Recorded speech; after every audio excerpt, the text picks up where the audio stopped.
Hi, everybody. It's Christine Ernst, the fat-ass cancer bitch, coming to you from the Cozy Writing Cottage in Sandwich, Massachusetts. This is like my 11th take because I keep fucking it up and my phone keeps ringing. So I'm going to nail it this time. So it's August 2nd. It's a lovely day here on Cape Cod, despite being 59 degrees this morning.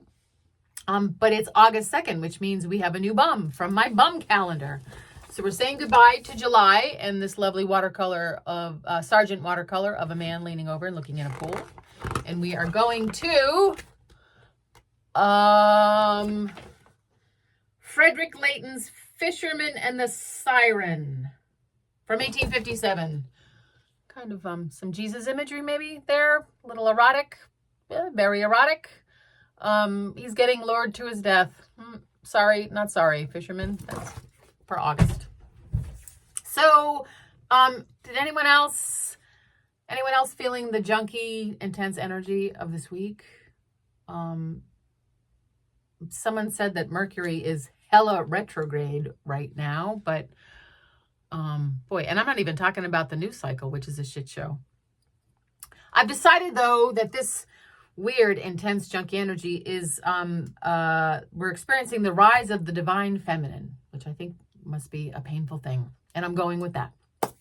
To wit, there are signs. In the intense column, my week included a meeting with a fierce and slightly ferocious 80-something-year-old writer, a woman who basically changed the way thousands, maybe millions, definitely millions of women, the way that they think about fear and failure. This woman told me that she lives by a quote by Picasso, who was an asshole. But he said, "I find, I do not seek." Also in the intense column, my week included a deep excavation of marriage and work and relationship wherein I and 3 other women composted the aggregate of our combined 200 plus years of living into some serious fertilizer for moving forward in these perilous times. Persist, nurture, continue, manifest. Persist, nurture, continue, manifest. My week so far has contained several starting out casual, ending up fascinating rabbit hole conversations among other things, the pathology of power, the damage of bullies, the trend of fibermaxing. If you're over 50, highly recommend. The reverberating effects of seemingly innocuous decisions. So many. The nature of time. Is it linear, circular, multidimensional?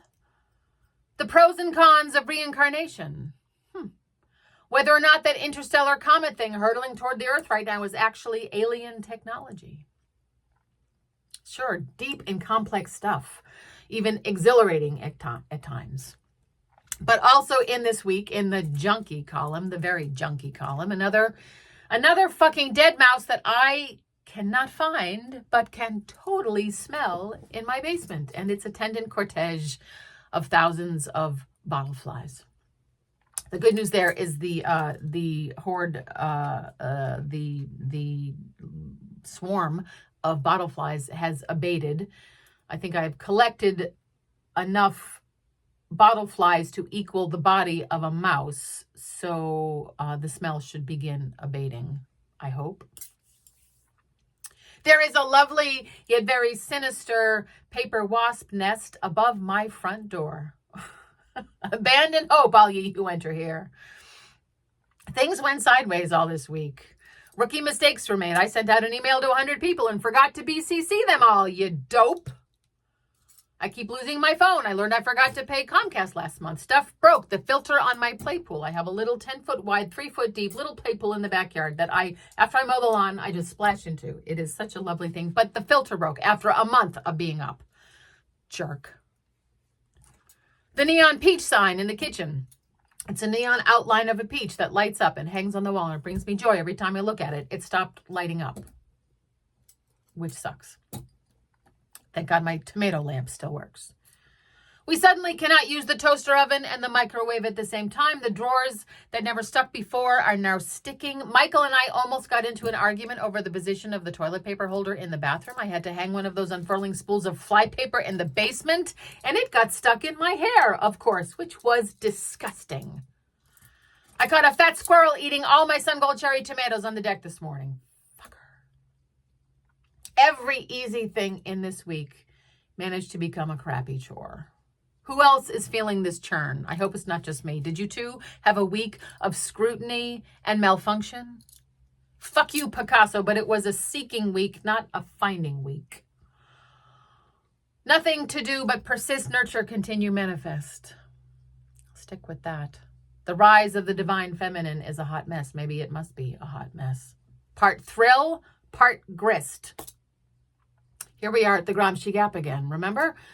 Antonio Gramsci, the Italian mathematician who died in Mussolini's prisons, he said that as the old regime declines and is going down and becomes more atrocious and disgusting and vile, and as the new paradigm struggles to be born, the divine feminine in this case, where they meet on the graph is the Gramsci Gap, this V. The Gramsci Gap, this is where the monsters are. We got a lot of monsters these days. Part thrill, part grist.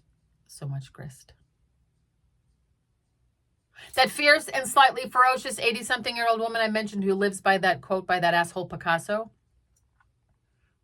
I find I do not seek. That woman stole my favorite pen because she found it. Gotta go back and read all her books.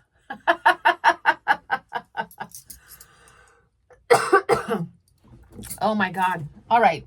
I hope if you had a junky week, you're going to have a better weekend. That's my plan. I'm going to do some hammering. I'm going to be out in my garden. I got some tomatoes to pick, she said smugly. You are beloved. Come as you are. Find delight today. That's what I'll be hammering into some bracelets. If you want one, let me know. And if you've already asked for one, I'm working on it. And I will get it to you very soon. Be well, good friends. Even if this goes sideways in the next few seconds, I'm not going to re-record it. Keep the faith. Persist.